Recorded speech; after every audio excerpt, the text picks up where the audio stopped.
Hello again, Randy Hughes, Mr. Land Trust here, and coming to you with reason number 16 as to why you should be using a land trust.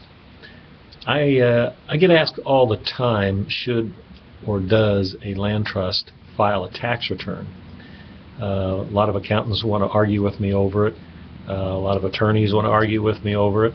But the bottom line is no. The land trust does not file a tax return. And so let's get into that a little bit in this particular video. The basic grantor revocable land trust that we use, it's most used by most real estate investors to hold title to their investment property, is considered a pass-through entity by the Internal Revenue Service. This means that neither the trustee nor the beneficiary needs to file a separate tax return for that land trust.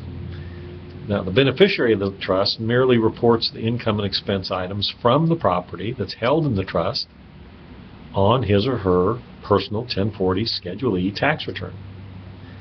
Now, as I mentioned before, most real estate investors make the beneficiary of their land trust an LLC or a corporation, and if that's the case, then it depends on how you're filing for that LLC or corporation. If it's a single member disregarded LLC, then you'd continue to file on your Schedule E 1040. If it's a partnership filing for your LLC, then it would probably issue you a K-1 that you would then file along with your 1040 tax return.